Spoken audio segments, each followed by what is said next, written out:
Sesudah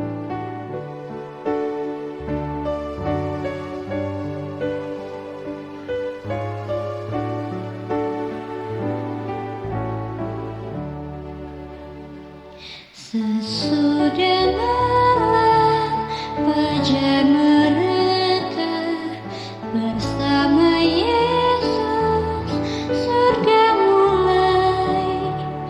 Habislah kerja, oh fajar mulia. Sesudah malam hari bermain. Sesudah malam pertemuan indah, tiada menangis, tiada kesal. Di negeri mulia tak lagi pisah.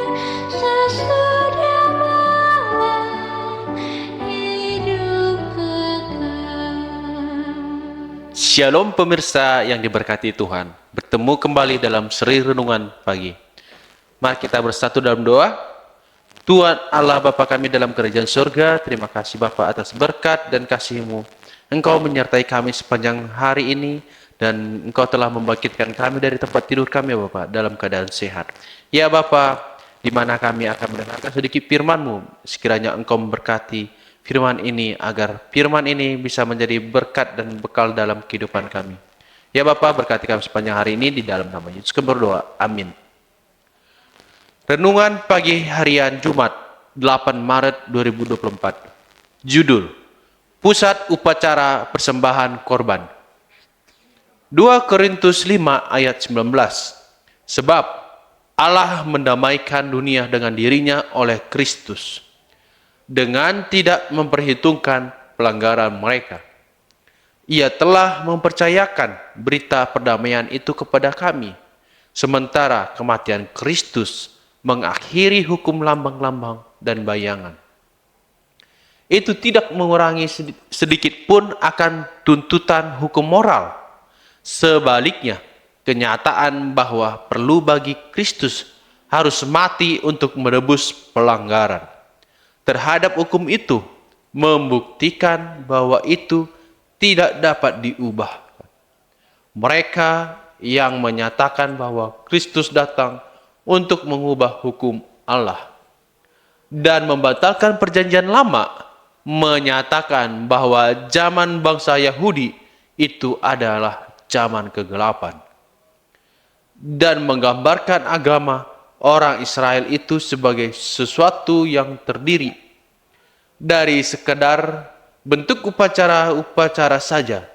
Tetapi ini adalah satu kesalahan.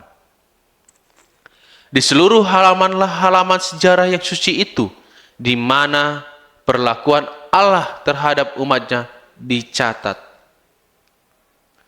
terdapat jejak yang amat jelas dari akulah aku itu.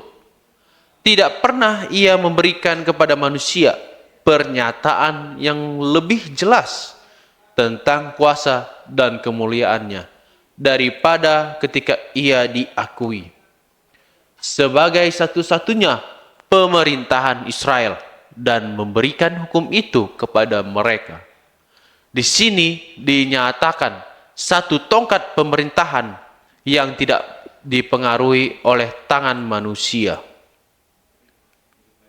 Dan kenyataan daripada Raja Israel yang tidak kelihatan itu amat agung dan ajaib.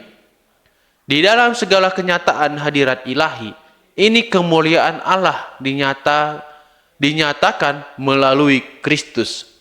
Bukan saja pada kedatangan Juru Selamat, tetapi sepanjang zaman setelah kejatuhan dan janji penebusan itu. Sebab Allah mendamaikan dunia dengan dirinya oleh Kristus, terdapat di dalam 2 Korintus 5 ayat 19. Kristus adalah dasar dan pusat upacara persembahan korban, baik pada zaman bapak-bapak dan juga pada zaman Israel.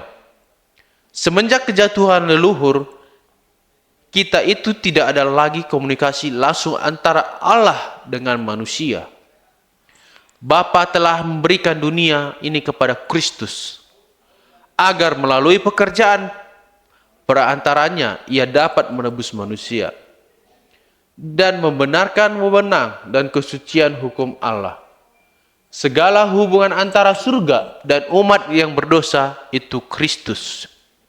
Anak Allah sendiri diadakan melalui yang telah memberikan kepada leluhur kita yang pertama itu janji penebusan.